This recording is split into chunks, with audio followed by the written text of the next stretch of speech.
Okay, welcome to another issue of The Squeeze, and today we're going to look at SEO. Super exciting.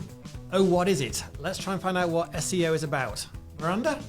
Yes, SEO, search engine optimization. We're going to talk about we're going to talk about what it is, because it's a very enigmatic component of marketing many people don't understand, and how this algorithm works.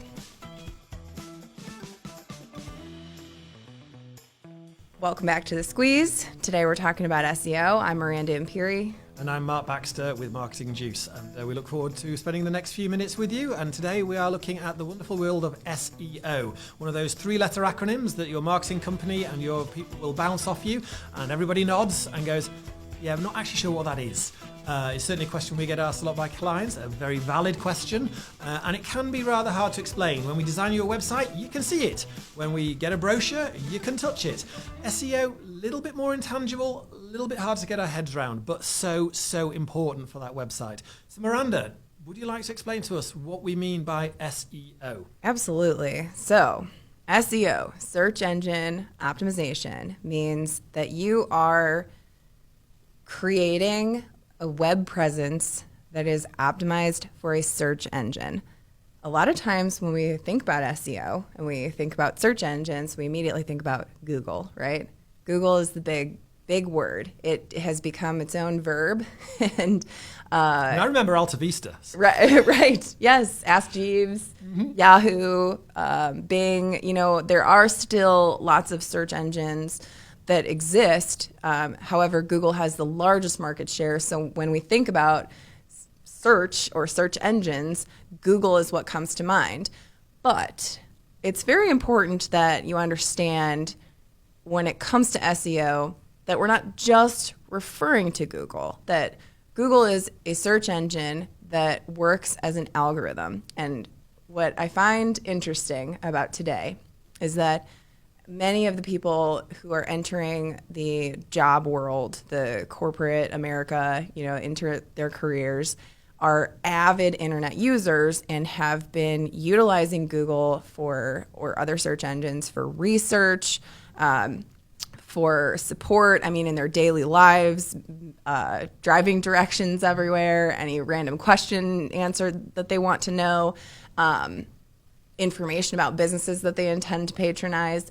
But there's a very little understanding of how this actually works. And Google's actually often referred to as like a person, like this entity, right? Like, just ask Google, like as if Google was going to be answering your question, right? So if I remember correctly, when Google first came on, because it was the new player and there were a lot of other ones back in the sort of early 90s, mid 90s, their difference was this algorithm. They're the ones that said, previously you type in what you wanted to look up and the search engine would just throw you up any website at all with a link to that, but in no particular order. It's like, hey, you wanted to look up aardvarks. Here's a bunch of websites that mention aardvarks. Right. But the more official ones, they could be on the third or fourth page. It was just, here's a website that mentioned aardvarks. Yes. Google were the ones that said, we need a way to prioritize these, and they did that by what we now know as SEO, which is how often is this site referenced by other sites, and the more often it's referenced, the better it should be. Exactly, yes. So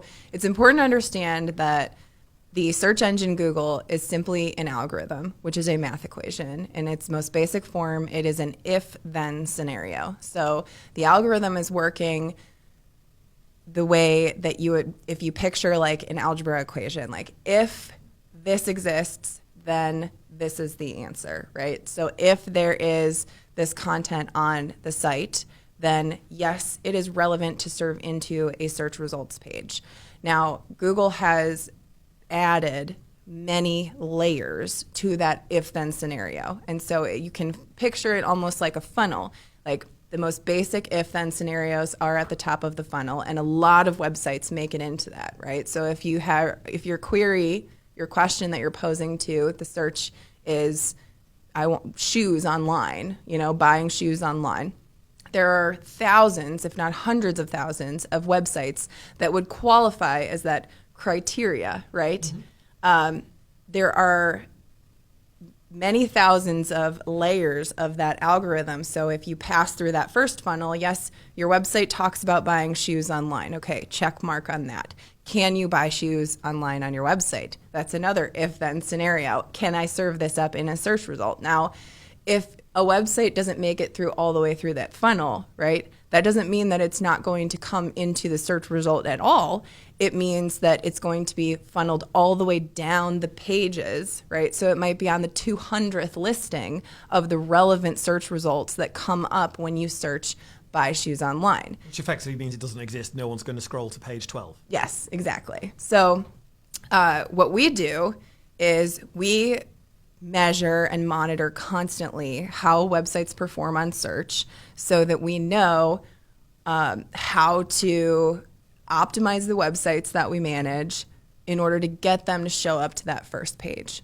And so there are many, many things that Google, so back when Google was doing their algorithm updates in the very beginning, there would be an announcement that said, hey, we noticed that companies are doing this thing that's gaming our system and it's causing search results to come up to the top of the page that aren't really adequate search results, and they're not optimized for our end user, right? And so they would say, we're going to optimize the algorithm in order to eliminate this from being a criteria or to add this other level to being a criteria.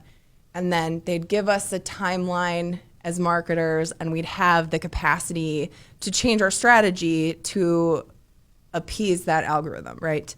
Well, over time, those releases have not come forward for about a decade now, right? And so for the last decade in the industry, we've had to make a lot of inferences based on our data of what the criteria exactly is. So there really isn't anybody out there besides the algorithm developers themselves that know for sure which criteria is being taken into account when it's measuring a website. And so for that reason, SEO is a lot of guesswork. We know for certain because we've been doing marketing for a long time. You know, I've been in the industry for over a decade, and so I know for certain that like basic criteria like the amount of traffic that comes to your website, the time that it takes for people to be on your website, the average time on site, the amount of outbound linking and inward linking to your site, that matters a lot. Stuff like the level of engagement, if people are clicking around on your site or playing videos or, you know, looking at images through galleries, those kinds of things, like those can affect your ability to show up high up in those search results. But we never know that 100% for certain. And because the industry is constantly changing, because the internet is constantly evolving to accommodate an evolving user, there are things always changing about the algorithm. Yes, I think somebody once told me that Google did something like over 3,000 changes in 1 year. That's 10 a day. Yes. Yes. So it can be very difficult to make SEO happen quickly, and it can be difficult to have SEO last a long time through many iterations of the algorithm, right? So if the algorithm is constantly changing and you have optimized for last year's algorithm updates, it's really important to stay consistent with search optimization, continually measuring your data and maneuvering certain things about your website or adding content here or links here, you know, continuing to build out, you know, content presence for your site over time so that every time that algorithm is changing, your site is also changing with it. Okay, so, I mean, obviously when I go into Google and I want to find something, there's a shortcut, surely. When I do my search listing, there's a bunch at the top that say add, add, add. Can't I just buy it? Can't I just buy my way to the top? Absolutely, you can. There's still a lot of people who don't really understand the difference between the ad listings at the top and the organic listings in the bottom. The difference between organic search engine optimization and paid advertising to the search engines, so paid search, is that immediate result is there with the paid search, but the organic presence does not come with that. So you can pay for the placement, and it's going to depend on how competitive your industry is, how frequent the search term that you're buying happens on that search engine, the bid rate for the click. So typically you're paying for each click. You can pay for impressions, you can pay for conversions, but most people are paying for clicks. And clicks can get as high as, $20 a click. If your competitors are bidding highly for a click, then your average click rate is going to be high because it's a competitive search term. However, once you stop doing that, you're no longer present in that search result, right? So it requires that continual paid effort to the search engine in order to show up in that ad slot right above there. In addition to that, I think that the internet users today are becoming more and more savvy, and they are aware that they are being served up ads in the top result there. And many people like myself skip those over because they are not as optimized as what the organic results show up beneath those 3 results. So it's not a bad strategy if you are looking for immediate results and immediate search placement, but it's definitely not a long-term strategy because paid search is going to lock you in to having that budget for paid search for the entire existence of your business if that's how you invest your marketing dollars. So if I make marshmallows, I've got my website, marksmarshmallows.biz. How long is it going to take me to get my organic search feed up there? I come along, I say, Marketing Juice, I want to be the #1 marshmallow seller out there. Yes. How can you make that happen? How long is that going to take before people just type in marshmallows near me and they get me?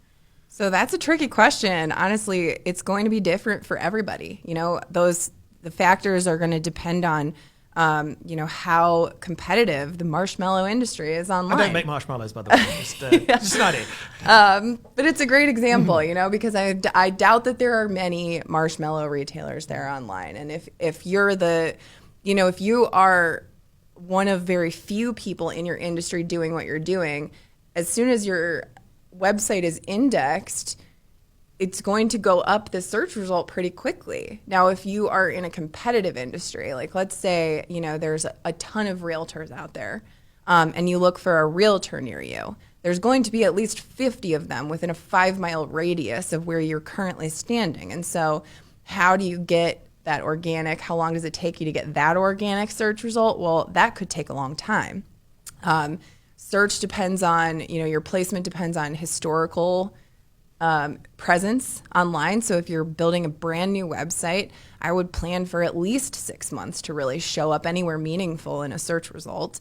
If you are coming from a dormant presence, same thing. Like a lot of what happened to businesses over the last decade is that about a decade ago, maybe a little bit less, that mobile optimization for your website became necessary because we know today about 80% of all traffic online is from a mobile device. So if your website isn't responsive and optimized for mobile, then it's not going to show up at all in a search result. And so if you didn't stay up to date with that progression of the search algorithm and you're just starting now to optimize your website into a mobile site, it's going to take much longer to get that visibility going. How long have you owned your domain? How much of a following do you have to get traffic to that site right away? Does your site have a lot of content on it? Those things are going to be big factors. And if you don't have that repository of content sitting around to put on that website when you launch it, that's something that has to be built up over time. And it can take time. We've seen websites, index and shoot right up the search results within 30 days of launching them. But others can take, 6 months to a year. So it really depends, and there's never a guarantee that we can give people. But we do know that the investing in an SEO strategy is investing in long-term search visibility and presence for your business in the way that you can gradually scale back on that spend over time and not lose that visibility in the way that you would with paid advertising. So if you stop spending money on the paid advertising, you're invisible just like that. But if you stop spending money on SEO for a little while, we have a lot of businesses that work with us seasonally. And so we do seasonal content throughout their year, as long as they are still coming back each year to regularly post content, and they could do it or we could do it, but as long as that strategy is being followed through, those results stay evergreen. They stay up there because they're following that algorithm progression and they're following that content optimization strategy. And it's definitely a better investment for a long-term growth strategy for a business. It's sounding very much to me, if we want to sort of do a metaphor, that it's like I can have an interesting shop window display, but if it's down an alleyway, nobody's going to see it. We've got to get the shop window on the main high street for people to see. And I've also got to change that shop window display every season to get new products in it so people don't go, well, I saw that, there's nothing different. That's exactly right. Yeah, that's a perfect analogy. Yeah. Well, Miranda, is there anything else we should know about SEO, or do you think that pretty much covers it for today?